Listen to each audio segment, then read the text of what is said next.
yung commercial, ha? Ads, commercial ng Net People's Initiative. Naku, may commercial pa. At tinawag ng OA ng isang mambabatas. O sino ito? Kailangan bang purihin natin itong mambabatas na to? Na tinawag na OA itong advertisement na ito? Kasi ang sabi dito sa advertisement na to, EDSA Puera. Ibig sabihin, yung EDSA 1, yan ang naging problema ng bansang Pilipinas. O, pag-usapan natin. Para ayusin, itama ang hindi patas na 1987 Constitution. Gawing saligang patas ang saligang batas.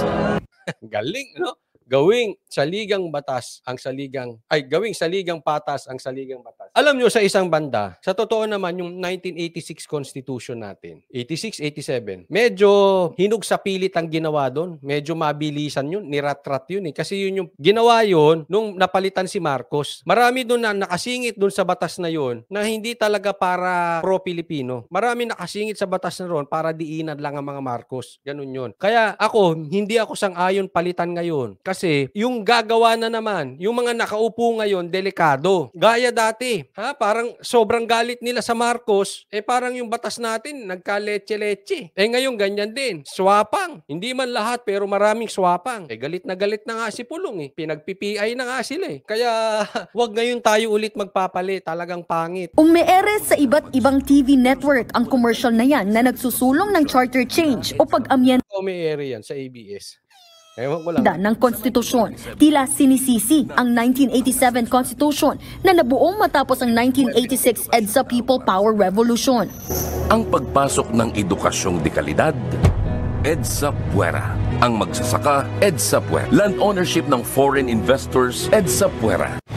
Ang commercial na yan ay isa Ito na, sumbatan na. EDSA Puera, EDSA Puera. Ulit hindi ako kampi doon sa tinatanggal sa EDSA. Kaya lang, pagka ganitong nangyayari, hindi maganda. Alam mo mangyayari sa inyo, may away kayong dalawa. Dadamay nyo pa, tapos kayo makikinabang. ang paid advertisement o binayaran ng Gana Atienza Avisado Law Offices. Nakausap ng News 5 ang law firm. Di nga. Kanila, kliyente nila ang nagbayad ng Sino yung kliyente nyo? Palusot. naturang ad, ang grupong People's Initiative for Reform, Modernization and Action o PIRMA. This is a private initiative. No public funds were Utoy! Attorney Utoy. Attorney Utoy. Talaga lang. Hindi naman po kayo pinagbibintangan. Nagtatanong lang. Anong tanong mo, Coach Oli? Yun nga. Di nga. Hindi raw paid ads at kliyente raw nila nagbayad. Di imbestigahan nyo. Sinong kliyente? Dapat may kapasidad magbayad. Sinong kliyente yung nagbayad? Taong bayan nagtulak? Pilipino nagtulak? O congressman na nagtulak? Nagtatanong lang. Kayo ba? Naniniwala dito sa dalawang ito? Kliyente raw nila nagbayad? May punto si Spencer Lacalle. Sabi niya, away Marcos at Dilawan. Pinoy na naman ang kawawa. Kaya sabi ko dati, wag na iboto Dilawan. Silang dalawa nag-aaway, ginagamit tayo. Ang pinakamaganda niyan, tama Spencer Lacalle, pero pinakamaganda niya, wag na dilaw, wag na pula, DDS na. Ayos no. Hindi, totoo naman Away sila ng away. Parehas din naman sila. Di ba? Pa-effect lang nila yan dalawa Nagagamit tayo sa drama nila. Ang nagpapalitan sa kapangyarihan, pula at dilaw. Ilang taon na. Real talk. Umasenso ba Pilipino sa pula? Umasenso ba sa dilaw? Buti nga umasenso pa tayo nung panahon ni Duterte. Alam nyo kung hindi tayo inabot ng COVID nung panahon ni Duterte, alagwa na Pilipinas ngayon. At sa isang banda, kung ang nakaupo nung panahon ng COVID, pula o dilaw, lubog na tayo. Baka hindi na tayo umahon. Sinuwerte lang tayo si PRRD nakaupo nung COVID Komentaryo nga kayo kung may naniniwala kayo sa dalawang to. May opinion ko yun. Ayaw ko maniwala Wala kayong magagawa. Utoy. Utoy. Itong dalawang to. burst. Nanggagaling po ito sa mga similarly minded people or group in the private sector who wants to walk through with us in this journey or in this advocacy. Napareact din si Kabataan Party. Yung dalawang utoy na yun, ang lalo nyong ginulo Huwag na kayong sumali. Huwag na kayong sumausaw. Utoy, ano na? Shot tayo, shot! Para pinabili itong mga attorney ngayon. Hindi, magtalino yan, ha? Utoy, eto na! In this advocacy. Napareact din si Kabataan Party List Raul Manuel sa paid advertisement. Napaka-OA raw ng paninisi sa konstitusyon na para bagang ito ang tanging solusyon sa mga problema ng bayan. Very misleading talaga siya. OA daw. Sabi ni representative. OA. Hindi, walang kamay, ganun lang. OA. Ha? Pumapalag si Raul Manuel. Raul? Hindi, ako sang-ayon sa mga sinasabi ni Raul Manuel, ha? Yung motibo niya, hindi ko alam. Yung sinasabi niya, oo. Kaya ano sa tingin niyo motibo niyan?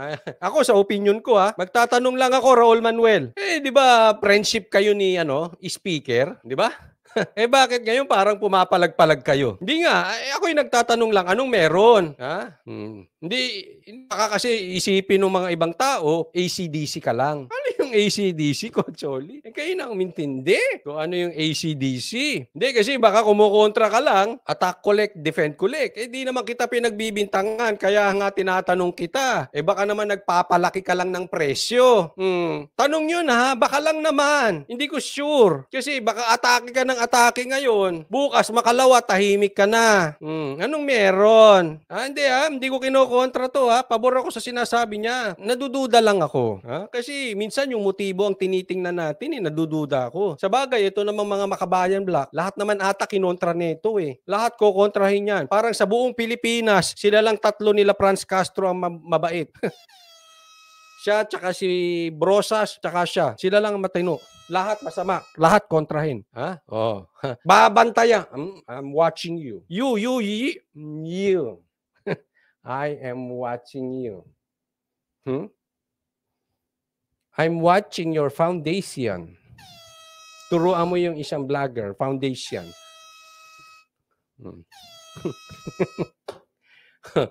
Ha? Babantayan kita. Dire-diretso mo yung atake na yan, ha? Pag promeno ka, alam na DS. Tuloy. Given na sa capacity ngayon ng administration, 'di ba? Ang dami ding pinangako, bababaan ng presyo ng bigas, ayusin agrikultura, pati edukasyon. Dami raw pinangako. Yung binibintang sa yung nire-recruit mo, anong ipinangako mo doon? Hindi, ako nagtatanong lang, ha? Kasi sinabi ni Batu yun, recruiter ka daw ng NPA. Hindi, tanong lang. Tanong lang yun, baka patawag mo ako diyan. Anong pinapangako mo doon? Totoo po ba yon? At kung totoo, anong pinapangako mo doon sa mga nire-recruit mo? Tayo. May time nga 'di ba na ang presidente siya din yung agriculture secretary. Sa edukasyon sino ang nandyan? Ang vice president.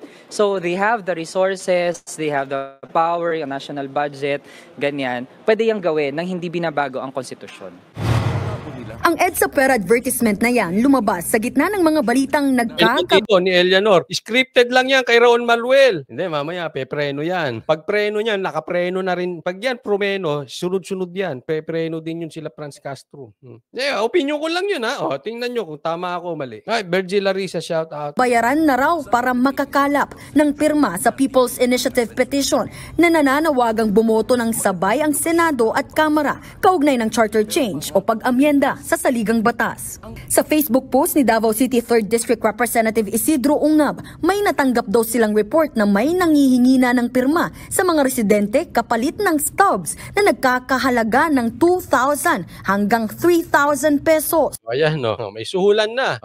Ang dami ng ebidensyang lumalabas. Anong ebidensya mo, Coach Oli? Ayan, mainstream media pa. Mga kapwa mo senador, tatahimik ka lang dyan, Speaker Romualdez. Huwag kang magtago dyan sa pantry. Sagutin mo ito.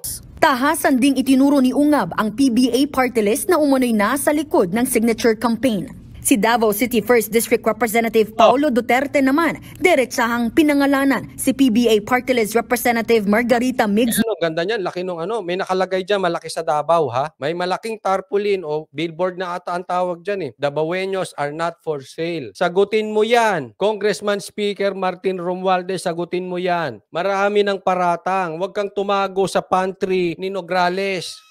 Pakisagot lang. Hindi ko po sinasabing tumatago kayo sa pantry ni Nograles. Pero pagbibintangan talaga kayo dyan. Pakilang ha. Ano ba yung pantry? Yun yung di ba sa opisina may pantry kayo doon. Doon kayo kumakain. O di ba? Doon kayo nagchichikahan. Sigurado naman may pantry din dyan sa Congress. Nograles na nasa likod daw ng People's Initiative Movement sa kanilang lungsod. Kasabay niyan sinabi ni Pulong na 2 bilyong piso ang tinapyas ng liderato ng Kamara para sa pondo ng kanyang distrito. Tinanong namin ang kampo ni Nograles kaugnay nito pero no comment sila. Ayan, no comment ka ngayon, Nograles. Makabanat kayo kila Eric, ang lalakas ng loob ninyo. Kay Paulo, di ka makakomment.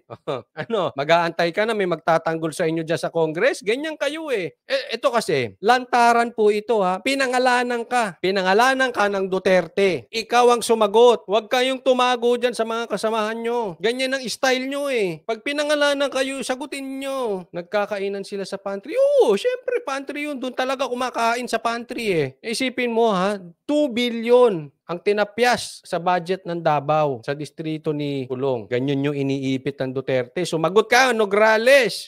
Dalawa na kayo ng amo mo. Ayaw nyo sumagot ng diretsahan. Pag manggisa kayo, yari ka dyan. Consoli, pag pinatawag ka, gigisahin ka dyan. Wag ko kayo patawag. Nagtatanong lang naman. Pwede rin. Karapatan nyo yun. Pero mas maganda, demanda na lang. Ako mas gusto ko yun. Kasi kaysa papatawag, wala ka nang masasagot dun. Di ba? Sabi dito, hindi po siya hindi po sila makaka-counter sa Duterte kasi alam nilang guilty sila. Ang daming alam niyan sa loob, mga Duterte. Ayon naman kay Kabataan Party List Representative Raul Manuel. Yun yung delikado eh. Yung delikado na naman. Ako may tanong, Raul Manuel, ano mas delikado? NPA? Nagre-recruit ng NPA? O yung nagpapabayad ng 100 para sa People's Initiative? Hindi, ako yung nagtatanong lang naman. Wala po kong pinagbibintangan. Kasi nga, meron ka naman dyan. Alam naman natin, public knowledge yan. Ginisa ka nga sa Senado, hindi ka nga sumagot. Diba? Sabi pa nga ni Bato, gagawin niya lahat ng power niya dahil nagre-recruit. Yan ang paratang sa'yo, di umano, nagre-recruit ka ng NPA. O kayo ba? Ano ba mas delikado? Yung magpabayad ng 100 o yung mag-recruit ng NPA? Ang linis mo, Brad. Ay, ma'am. Ay, Brad. Ang linis mo. Joint na ang voting, kung ano yung gustong mangyari ng majority sa Kamara, kahit pa ayaw ng Senado, kahit ayaw din ng taong bayan, pwede na talaga yung ipasa. Isang paraan na naman ito ng pambubudol sa taong bayan. Tandaan nyo to, Brad. Ay, mga viewers. Tingnan nyo yung tono nito. Pakibantayan lang. Shamnul, kulang lang sa hotdog yan. Ba't hindi ba siya nagtatambay sa pantry? Walang hotdog yung pantry nyo, puro kape. Ang laki ng budgetang usapan dyan. Walang hot. Sige na nga, diretso tayo. Bayan.